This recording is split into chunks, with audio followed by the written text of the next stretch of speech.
plus d'oxygène qu'aujourd'hui et pourtant, le respirer aurait pu vous tuer. Nous remontons au Carbonifère, l'un des chapitres les plus étranges et les plus mystérieux de l'histoire de la Terre. C'était l'époque où d'immenses forêts de fougères colossales ont émergé. Elles ont injecté des quantités d'oxygène sans précédent dans l'atmosphère, faisant grimper les concentrations à des niveaux extrêmes pouvant atteindre jusqu'à 35%, bien au-delà des 20 et 1% actuels. Ce n'était pas l'ère verte et paisible, souvent décrite dans les manuels scolaires. C'était une période marquée par quelque chose de bien plus terrifiant, le gigantisme des insectes. Imaginez ceci. Vous vous tenez dans une forêt dense et humide et au-dessus de votre tête vole Meganera, une libellule dont l'envergure peut atteindre jusqu'à 75 cm.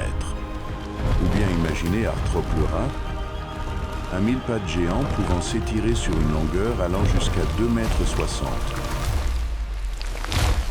Et maintenant un monde où les tempêtes tropicales frappent fréquemment, déclenchant des inondations violentes et créant de vastes zones humides tentaculaires. Comment la vie pourrait-elle survivre dans des conditions aussi extrêmes?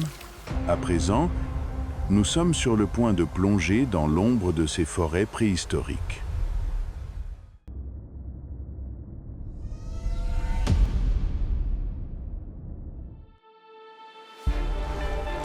Selon des études géochimiques fondées sur le charbon fossilisé et des indices d'anciens incendies de forêt, l'excès d'oxygène n'a pas seulement soutenu la vie, il a transformé la vie elle-même.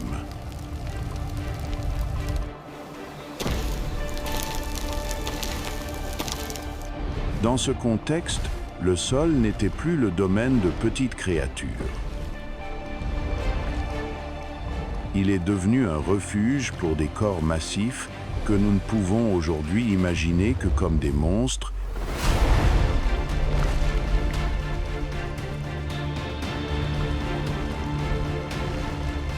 Arthropleura demeure le symbole le plus clair de ce bouleversement.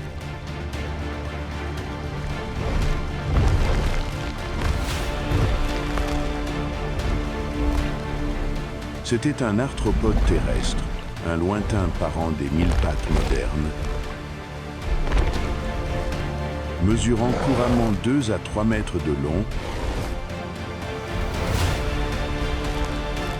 Certaines preuves fossiles suggérant que des individus ont pu atteindre près de 6 mètres, soit environ 20 pieds.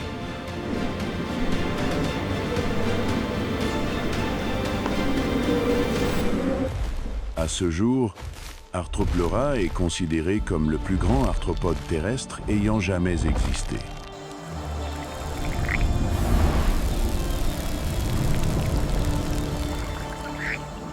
Ce qui est remarquable, ce n'est pas seulement sa taille, mais le fait qu'une telle dimension ne s'accompagnait pas d'armes biologiques sophistiquées.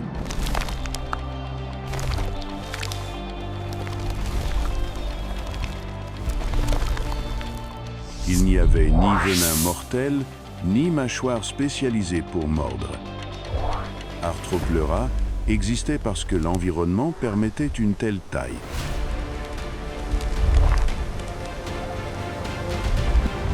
Les arthropodes respirent grâce à un système trachéen dans lequel l'oxygène diffuse directement de l'air vers les tissus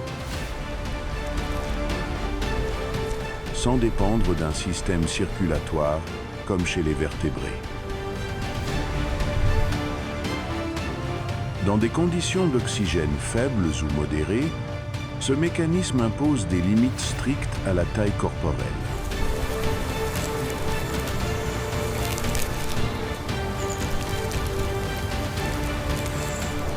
Lorsque l'oxygène a inondé l'atmosphère, l'efficacité de la diffusion a augmenté de façon spectaculaire, affaiblissant la barrière physiologique qui freinait depuis longtemps l'expansion du corps.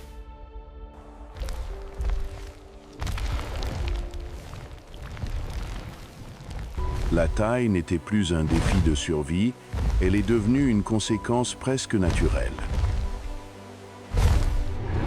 Arthropleura n'était pas seul. Pulmonoscorpius, une ancienne espèce de scorpion, reflète la même tendance.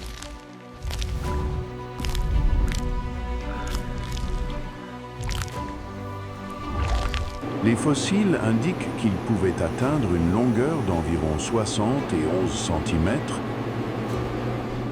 possédaient 4 yeux et vivaient dans des écosystèmes forestiers humides et marécageux. Un scorpion de la taille d'un jeune enfant n'est pas le fruit de l'imagination,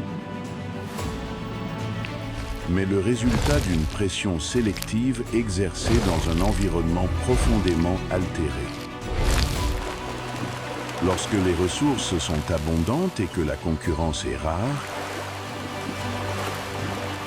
l'évolution n'est pas contrainte d'optimiser, elle se contente de s'étendre. Dans un tel monde, la grande taille est devenue un avantage passif. Difficile à attaquer, capable d'accéder à des ressources végétales abondantes et apte à dominer l'espace écologique sans concurrence significative. Les fortes concentrations d'oxygène ont également considérablement accru le risque d'incendie, car même une source d'ignition mineure pouvait déclencher d'immenses brasiers. Les études stratigraphiques révèlent que les traces d'incendie du Carbonifère apparaissent avec une fréquence inhabituellement élevée,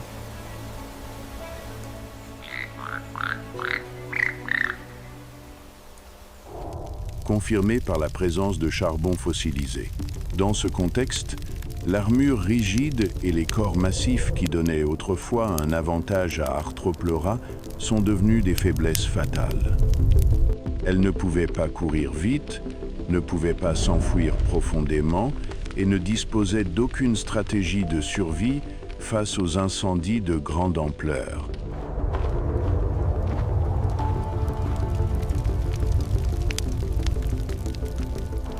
Les créatures géantes de la terre ferme ne se sont pas effondrées parce qu'elles étaient faibles,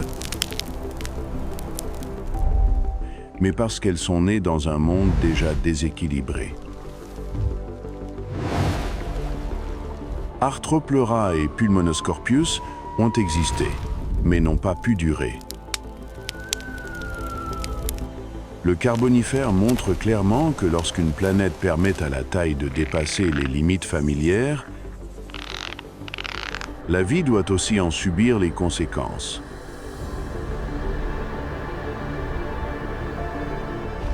La Terre, à cette époque, n'était plus un lieu pour des organismes petits, agiles ou finement adaptés.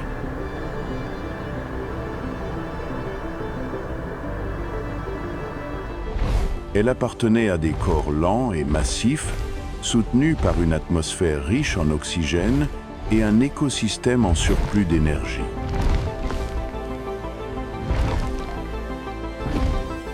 Et ce déséquilibre ne se limitait pas au sol. Il remodelait silencieusement un autre royaume.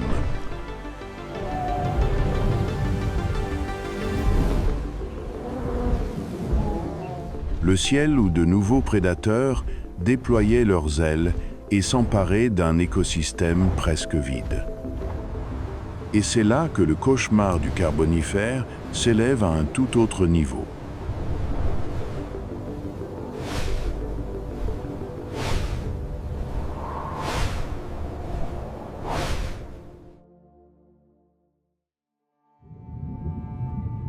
Les paléontologues qualifient cette époque de « âge d'or des requins » car les requins dominaient presque tous les niveaux supérieurs de la chaîne alimentaire sous-marine.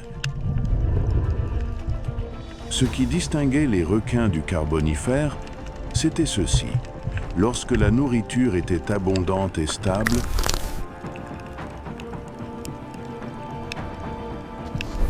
ils ne cherchaient pas à capturer leur proie plus vite, mais s'orientaient vers une exploitation plus efficace des proies.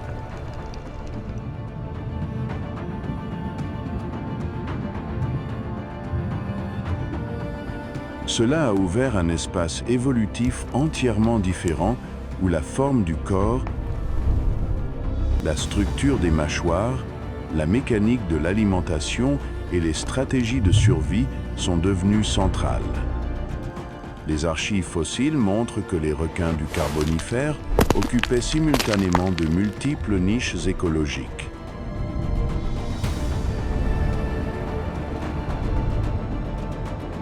Certains chassaient dans les eaux côtières peu profondes, d'autres s'adaptaient aux environnements marécageux saumâtres, et certains s'aventuraient loin dans l'océan ouvert. Le réseau alimentaire sous-marin est devenu clairement stratifié. Organismes benthiques, poissons osseux et petits poissons cartilagineux, requins de taille intermédiaire et requins apex au sommet. Chaque niveau était verrouillé par des stratégies de survie spécialisées. Lorsqu'un maillon s'affaiblissait, un autre comblait immédiatement le vide. Pourtant, cette domination même rendait les écosystèmes marins du Carbonifère fragiles d'une autre manière.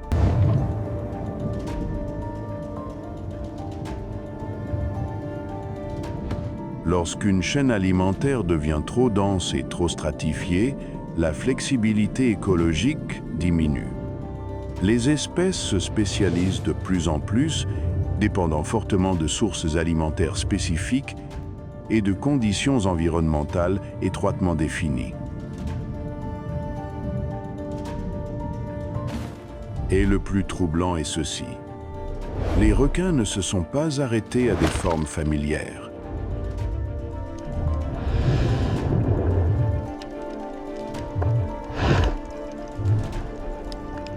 Dans un environnement riche en énergie, l'évolution ne s'est plus contentée du « suffisamment bon ».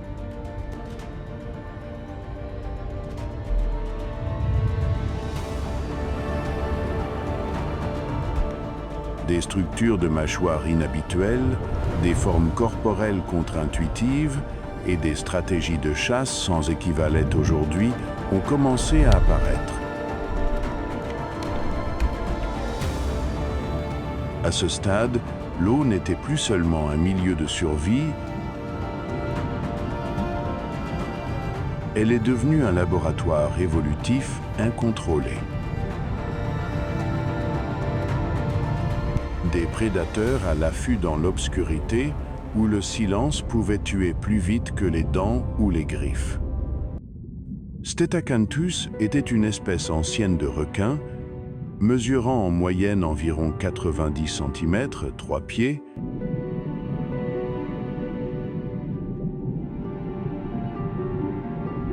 et présentant une masse estimée à près de 9 kg, 20 livres,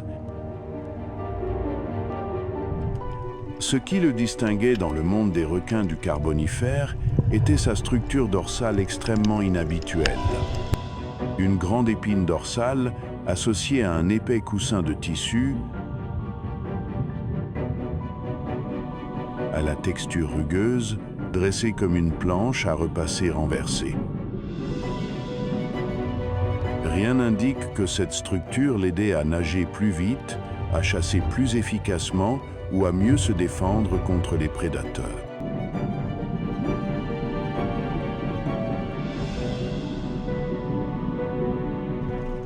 Des études morphologiques et d'anatomie comparées suggèrent que ce complexe épine-brosse pourrait être lié à des comportements d'affichage, servant possiblement à la reproduction, à la dissuasion de rivaux de la même espèce ou à la communication dans des eaux troubles et faiblement éclairées.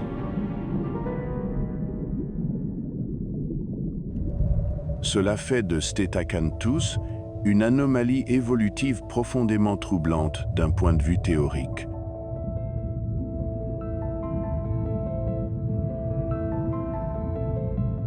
Stetacanthus est un rappel saisissant que l'évolution ne produit pas toujours les organismes les plus optimaux, mais plutôt ceux capables de survivre dans des conditions spécifiques. Si Stetacanthus incarne l'étrangeté morphologique, d'autres requins du Carbonifère révèlent une audace dans les mécanismes biologiques,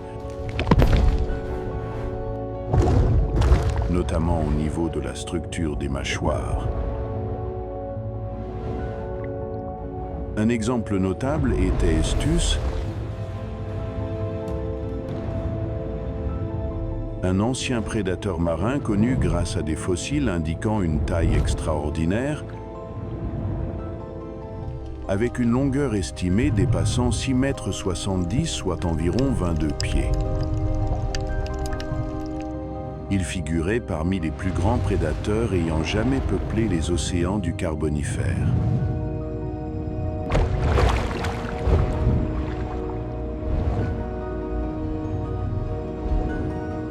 Ce qui rendait Aestus remarquable n'était pas seulement sa taille, mais le fonctionnement de ses mâchoires. Les fossiles montrent une mâchoire supérieure d'environ 30,2 cm, tandis que la mâchoire inférieure atteignait environ 43 cm, créant une asymétrie très marquée.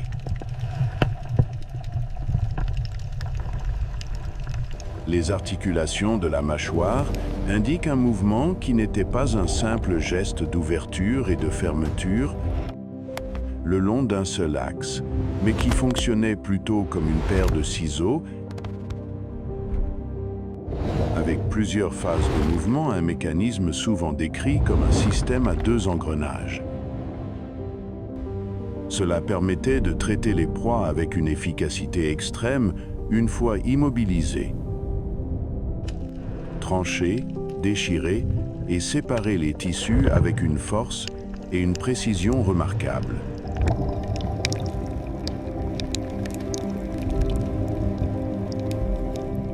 Ce que Stetacanthus, Aestus et de nombreux autres requins inhabituels du Carbonifère ont en commun, c'est une grande liberté morphologique.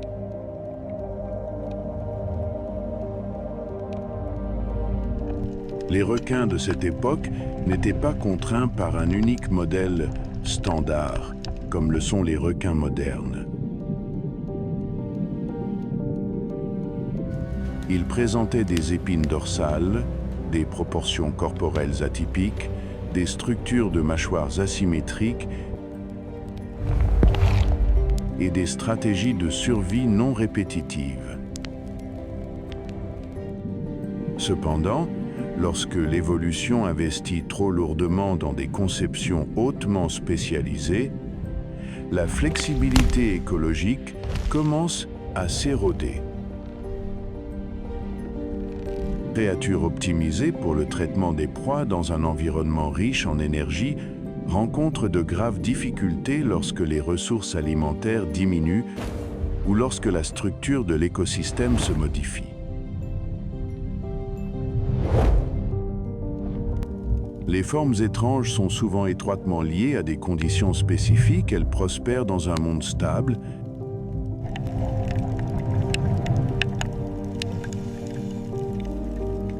mais deviennent fragiles face au changement.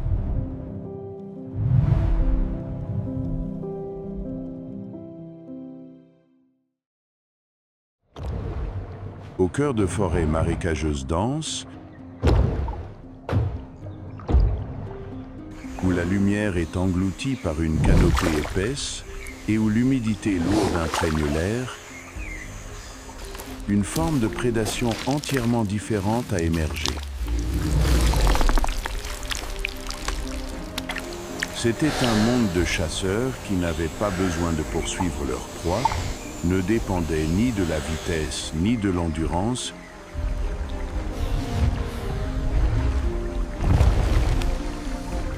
mais survivaient en attendant l'erreur fatale d'une proie dans l'obscurité. Dans un tel environnement, courir vite sur de longues distances était presque impossible. Chaque pas consommait de l'énergie et comportait le risque de rester piégé. Les preuves fossiles montrent que de nombreuses espèces de cette période possédaient des corps dépassant 30 cm de longueur,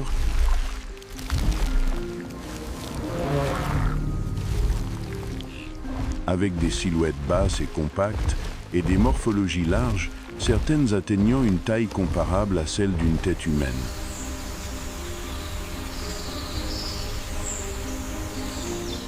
Ce n'étaient pas des corps optimisés pour la course d'endurance,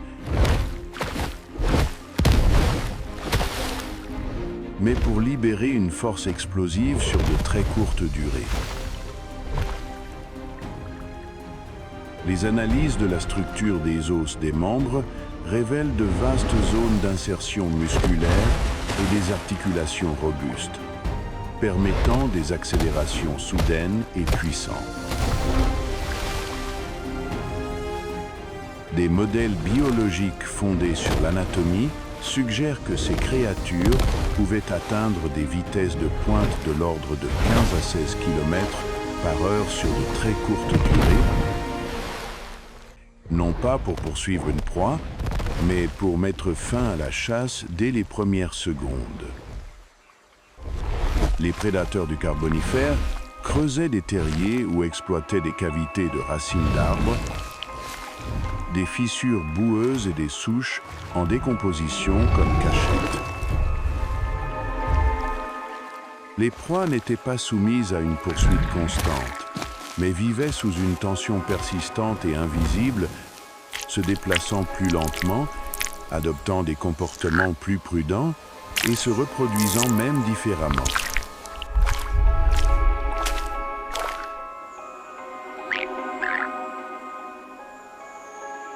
Les terriers et cavités, servant de refuge dans les forêts marécageuses du Carbonifère, étaient extrêmement vulnérables aux inondations.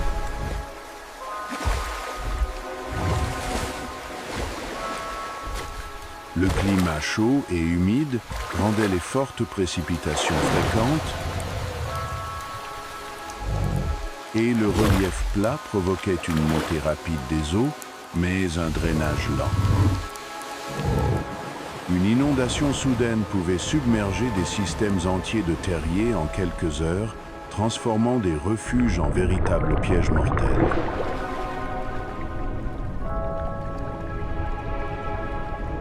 Cela révèle que les embusqués les plus efficaces étaient aussi ceux qui faisaient face au risque soudain le plus élevé.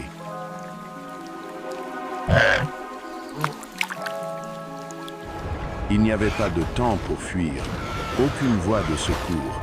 Lorsque l'eau montait, que les terriers s'effondraient ou que la boue s'y engouffrait, la mort survenait rapidement et sans distinction. Les individus plus lents, ceux qui creusaient trop peu profondément ou qui choisissaient un mauvais emplacement, disparaissaient sans laisser de descendants.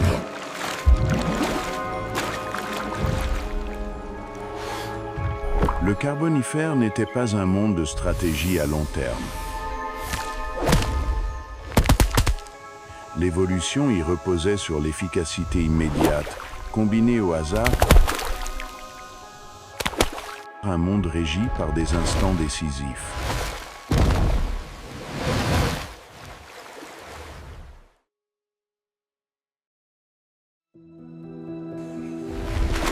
Dans des espaces confinés, avec des ressources alimentaires instables et une isolation écologique marquée,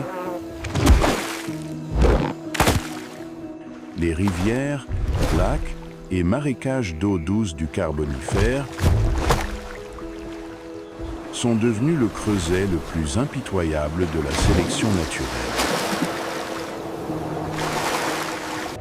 Ortacanthus est apparue une ancienne espèce de requin mesurant en moyenne environ 3 mètres 10 pieds,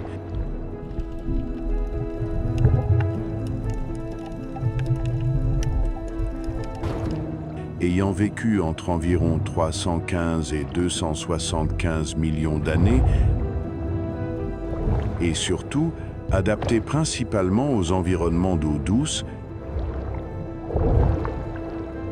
Réseaux fluviaux intérieurs, lacs fermés et marais denses, où l'eau s'écoulait lentement, restait trouble et variait fortement selon les saisons. Des fossiles d'Orthacanthus ont été découverts sur plusieurs continents, indiquant une répartition quasi mondiale à la fin du Carbonifère.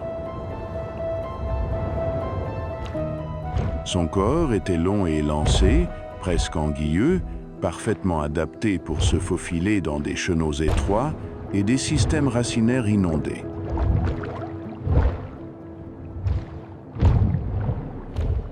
Sur sa tête se dressait une épine dorsale acérée que l'on pense avoir été venimeuse, lui permettant de se défendre ou de neutraliser ses proies dans des espaces confinés. Des excréments fossilisés attribués à Orthacanthus ont été découverts, contenant des os et des dents de jeunes Orthacanthus eux-mêmes.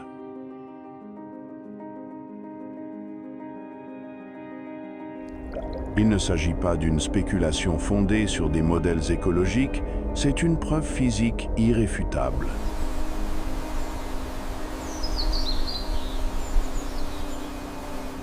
Les Orthacanthus adultes consommaient leur propre progéniture, non pas comme des anomalies rares, mais comme une stratégie de survie.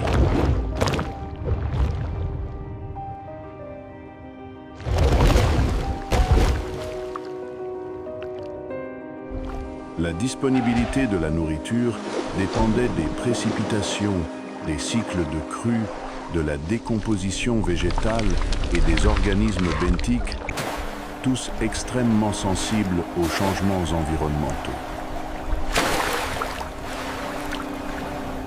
Une sécheresse prolongée, une inondation éliminant la vie du fond,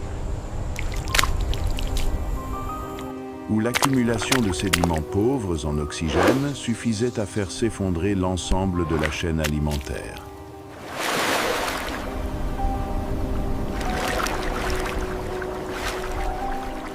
Dans de telles conditions, les juvéniles sont devenus la source d'énergie la plus fiable.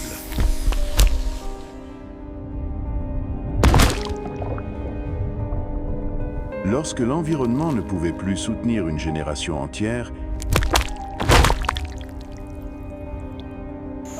éliminer une partie de la génération suivante permettait aux adultes de survivre et de préserver leur potentiel reproductif futur.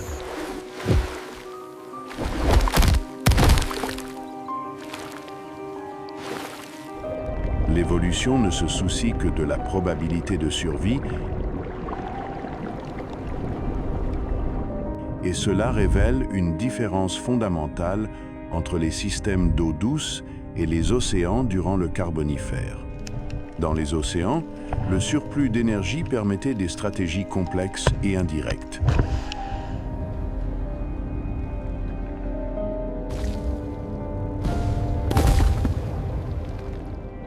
Mais en eau douce, chaque stratégie devait être directe et immédiate. Orthacanthus n'était ni le prédateur le plus rapide, ni le plus grand.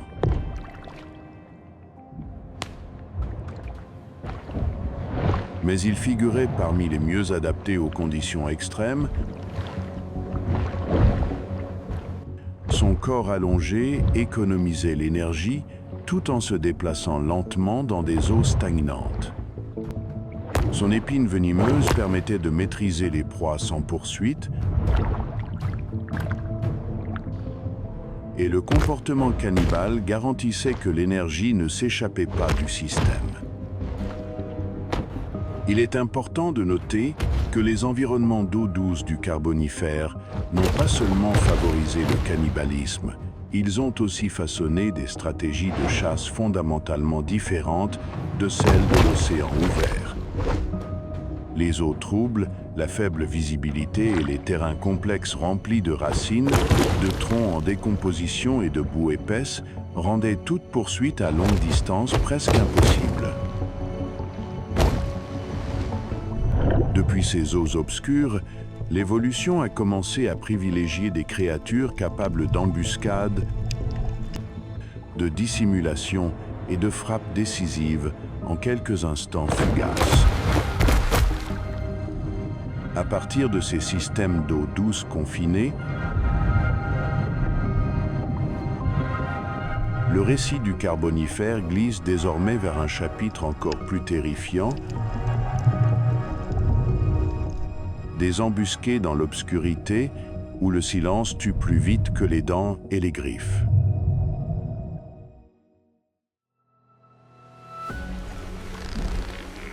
Lorsque l'on considère le Carbonifère dans son ensemble, ce qui est véritablement terrifiant, c'est l'environnement qui a produit tout cela. Le Carbonifère n'était pas simplement une période biologique unique.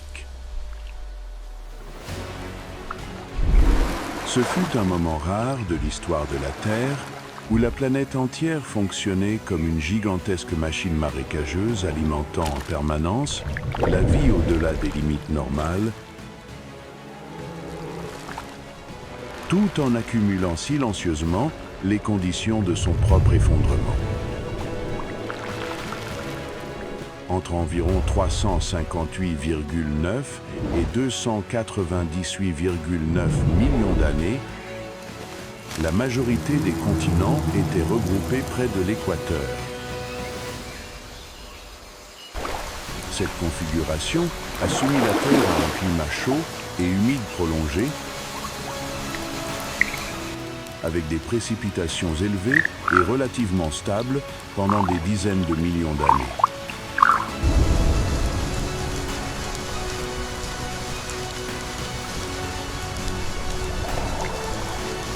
Il ne s'agissait pas de cycles climatiques de courte durée, mais d'un état de référence durable suffisamment long pour remodeler l'ensemble de la surface de la planète.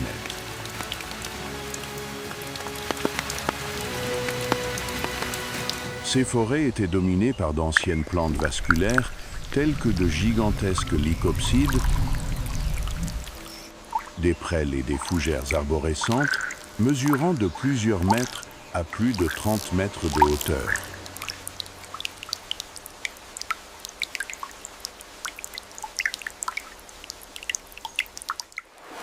Leur cycle de vie était rapide, leur biomasse immense et surtout, une grande partie de leur matière végétale tombait dans des environnements gorgés d'eau et pauvres en oxygène.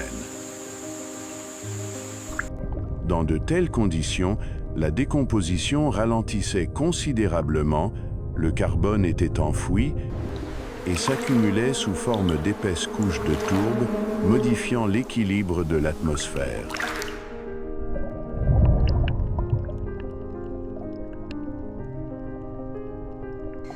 À mesure que le CO2 était retiré du cycle à court terme, l'oxygène commençait à s'accumuler.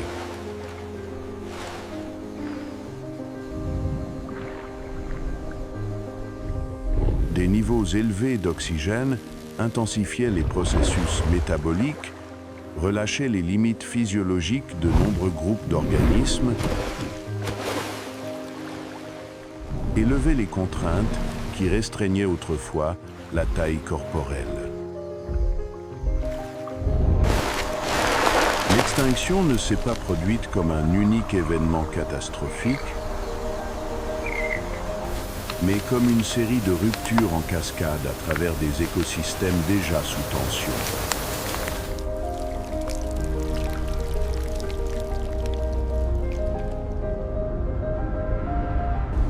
Le Carbonifère n'était donc pas un âge d'or au sens durable du terme.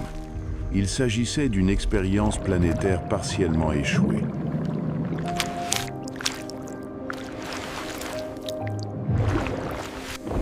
La Terre a démontré que la vie peut exploser de manière spectaculaire lorsque les barrières sont levées.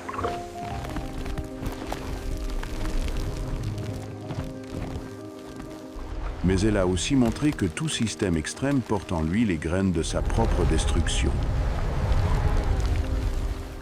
La vie ne s'est pas effondrée par manque d'énergie, mais à cause d'un excès d'énergie contenue dans une structure instable.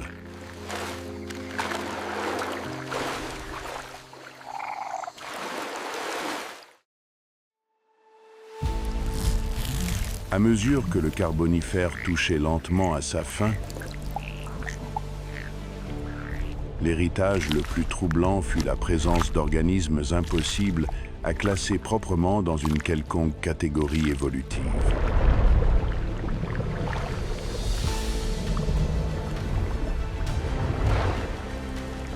Le monstre de Thully, Thullimonstrum gregarium, demeure le symbole le plus clair de l'ambiguïté, de l'incertitude et de l'instabilité qui ont défini toute cette période.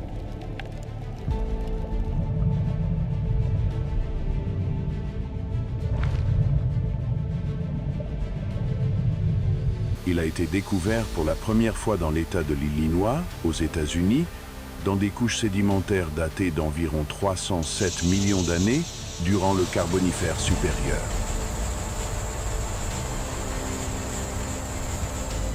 Il n'était pas grand, sa longueur moyenne n'atteignait qu'environ 35 cm, mais il a déclenché plus d'un demi-siècle de débats scientifiques. Son corps était mou et allongé, dépourvu de carapace rigide et de véritables os, rappelant davantage un calmar qu'un poisson. Ses yeux étaient perchés sur de longs pédoncules s'étendant latéralement, lui permettant d'observer simultanément dans les deux directions.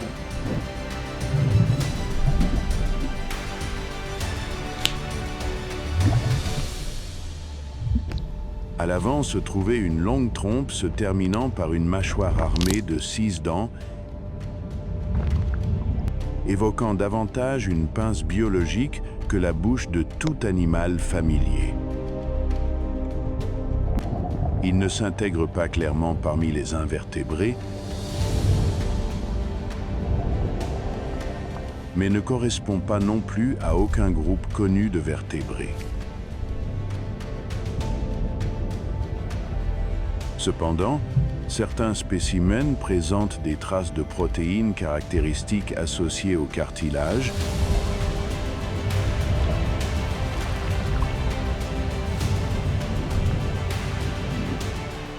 suggérant que le monstre de Thully pourrait appartenir à une lignée primitive de vertébrés. De plus, des structures interprétées comme des branchies, ainsi que des indices d'une moelle épinière rudimentaire, renforcent encore cette hypothèse. Il n'existe aucune preuve claire de la présence d'une ligne latérale, le système de détection des vibrations de l'eau, qui est presque indispensable chez les poissons.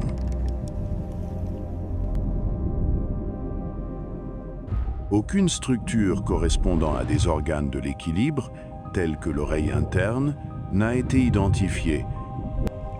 Son plan corporel ne correspond pas non plus à celui d'aucune branche évolutive connue des poissons.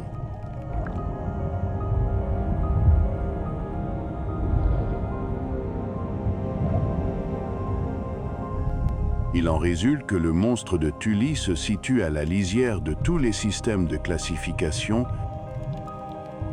sans appartenir pleinement à aucun.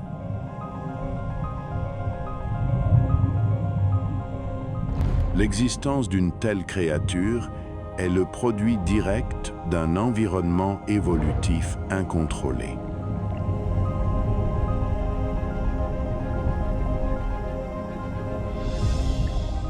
Elle démontre que l'évolution ne produit pas toujours des lignées claires, continues ou logiques.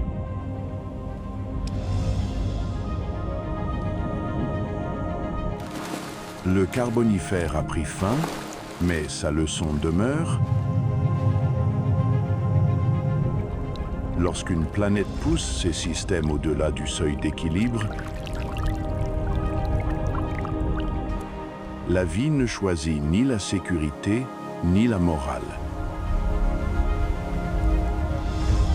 Elle exploite, s'étend et expérimente jusqu'à ce que les fondations mêmes de l'existence ne puissent plus la soutenir.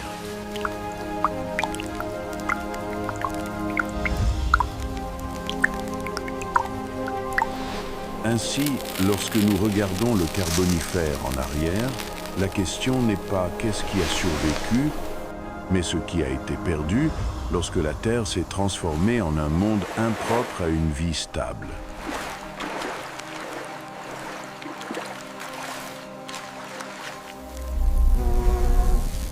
La Terre fut autrefois un véritable cauchemar, et le Carbonifère demeure un rappel que de tels cauchemars ne nécessitent aucune intelligence, seulement les conditions adéquates pour émerger.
Thank you for staying with WUFO Space until the very end of this journey through the vast universe. If you found this video interesting and insightful, don't forget to like, share, and subscribe to WUFO Space so you won't miss our next cosmic adventures. Your support means the world to us and fuels our passion to keep exploring the wonders beyond.